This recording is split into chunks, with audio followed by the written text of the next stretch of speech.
Bonjour à tous, alors aujourd'hui j'avais envie de venir faire une petite intervention sur tout ce qui était attrait aux sentiments, aux émotions.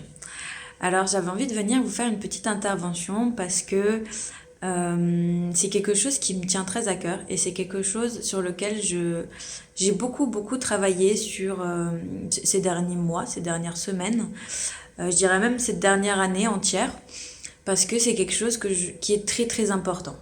Alors, je vais m'expliquer. Je trouve que on parle beaucoup de sentiments positifs et de sentiments négatifs. Alors, qu'est-ce qu'on entend par sentiment négatif? C'est tout ce qui est la colère, la tristesse, la frustration.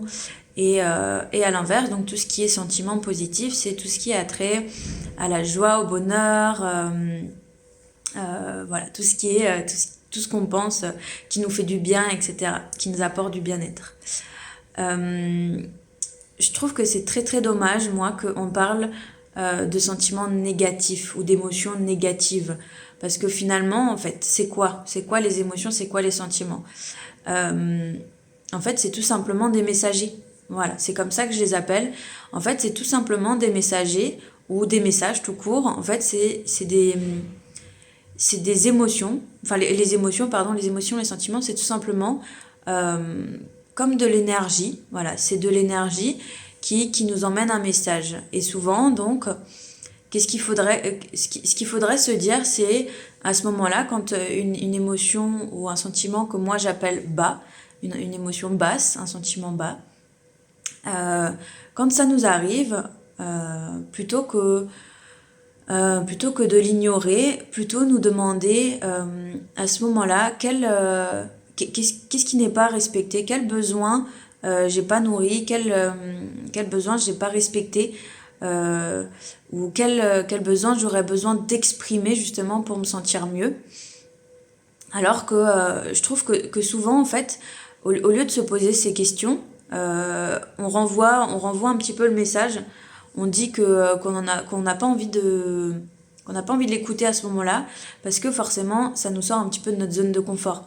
On n'aime pas trop parce que forcément, quand on est en colère, quand on est frustré, quand on est triste, on n'est pas dans une bonne énergie. Et donc souvent, on préfère se dire, j'en veux pas. Je préfère mettre le messager à la porte et ne pas l'écouter. Alors que finalement, en fait, c'est ce qu'il y a de mieux pour nous, c'est justement d'exprimer le besoin qui n'est pas écouté, d'exprimer le besoin qui n'est pas respecté à ce moment-là. Et, euh, et surtout, de se responsabiliser de ce qui est en train de se passer. C'est-à-dire que c'est pas à cause d'eux, c'est pas la faute d'eux euh, d'être pour nous dans cette émotion-là. Ok, c'est vraiment nous qui créons cette émotion-là par rapport à la situation qui est en train de se passer. Voilà. Euh, j'ai envie d'amener cette réflexion-là parce que c'est des outils qui ne nous ont jamais été donnés en fait. C'est vraiment des outils que même à l'école, c'est des choses qu'on nous apprenait pas. C'est des choses qu'on nous apprend toujours pas d'ailleurs. Et souvent, malheureusement, on punit la tristesse, on punit la colère, on punit la frustration. Alors, en fait, dans cette petite intervention, j'ai envie de vous amener justement à cette réflexion qui serait de vous dire d'abord pour vous-même, que vous soyez adulte ou adolescent, peu importe, j'ai envie de vous amener justement à cette réflexion, de vous demander justement quelles sont vos réactions quand vous êtes en colère. Quelles sont vos réactions quand vous êtes frustré, triste, etc. Est-ce que vous êtes plutôt dans le fait d'accuser les autres ou vous êtes plutôt dans euh, ok, c'est pas grave, ok, je suis en colère, je suis triste, c'est pas grave, j'accueille pour l'instant l'émotion. Et ensuite, j'essaye de justement voir quel besoin je n'ai pas nourri ou quel besoin je n'ai pas exprimé. Et donc me responsabiliser de l'émotion que j'ai ressentie. Et ensuite, je vous amène vraiment d'avoir cette réflexion un petit peu tout au long de votre vie. Voilà, c'est-à-dire de garder justement cette notion-là, de se responsabiliser et surtout d'accueillir les messagers quand ils arrivent et surtout pas de les mettre à la porte. Voilà. Ensuite, j'aimerais encore vous aborder un petit sujet, c'est-à-dire que je vois beaucoup autour de moi, peut-être pas personnellement, mais j'ai beaucoup entendu, j'ai beaucoup vu à l'extérieur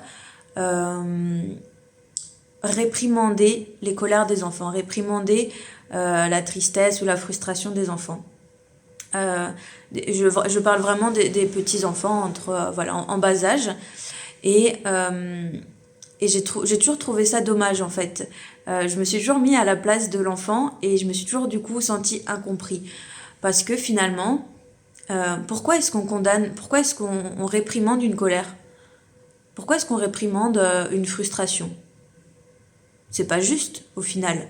Parce que on a on a le droit d'être en colère, on a le droit d'être triste, on a le droit d'être frustré, on a le droit de pleurer, de pas être content. On a le droit de tout ça. Alors pourquoi est-ce que quand on voit un enfant faire une colère, on le gronde? Moi, je suis pas tout à fait, pas tout à fait de cet avis-là, et c'est pour ça que j'avais envie de vous amener un petit peu à cette réflexion-là. Alors, attention, hein, je suis pas en train de dire qu'il faut récompenser les colères. Je suis pas en train de dire qu'il faut euh, il faut aller toujours dans le sens de l'enfant, c'est-à-dire qu'il faut tout le temps lui dire oui et éviter les colères. D'accord? Je veux pas éviter les colères ou la tristesse et je veux pas non plus les récompenser. Mais entre le fait de réprimander une colère, de gronder une colère et juste de l'accepter, il y a une grande différence. Et en fait, c'est vraiment là-dessus, sur cette petite réflexion que j'avais envie de vous amener, parce que j'aimerais souvent emmener que ce soit, enfin, tous les adultes en fait, j'aimerais emmener les adultes justement dans cette réflexion de, plutôt que de gronder une colère ou une tristesse ou une frustration, enfin voilà, d'un enfant, plutôt l'emmener à lui dire, ok, t'as le droit d'être en colère, t'as le droit de pleurer, t'as le droit, entre guillemets, de crier, c'est pas grave. Attends, quand tu te calmes, on en discutera. Et justement, l'amener à ce moment-là, une fois qu'il est calmé, à lui demander justement quel besoin de sa part, quel besoin n'a pas été nourri, quel besoin n'a pas été respecté et quel besoin il a besoin d'exprimer justement pour se sentir, juste à sa place, pour se sentir bien.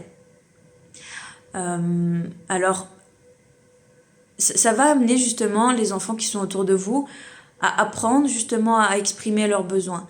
Parce que finalement, c'est une des choses les plus belles qui puissent être, je trouve, dans nos relations, dans notre communication, de pouvoir exprimer clairement ce dont on a besoin et ce dont on a envie avec l'autre.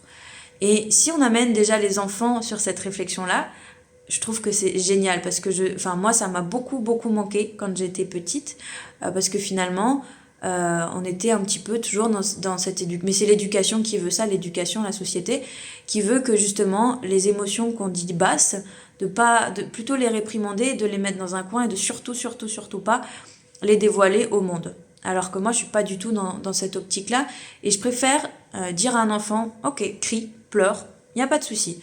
Je reste à côté de toi ou on va aller se calmer dans la chambre à côté, il n'y a pas de souci. Et quand tu t'es calmé, on va discuter et on va parler de pourquoi cette colère et justement, exprime-moi le besoin qui se cache derrière. Mais on peut faire ça avec les enfants, comme on peut faire ça avec nos amis, avec nos collègues, nos proches, qu'ils soient adultes ou enfants. Et je trouve que c'est une approche qui serait beaucoup plus bienveillante, du coup, envers le monde et envers les gens qu'on aime. Voilà, j'avais envie de vous amener un petit peu sur cette réflexion-là, parce que ça fait longtemps qu'elle me travaille et que je trouve que c'est vraiment quelque chose de super important pour nous. Voilà. Écoutez, je vous souhaite vraiment d'évoluer justement au niveau de votre relationnel, de votre communication. Moi, c'est un terrain qui me fascine, qui me passionne et j'aime beaucoup en parler. Donc voilà, n'hésitez pas à venir vous exprimer sous la vidéo et à la partager à volonté. Voilà, au revoir.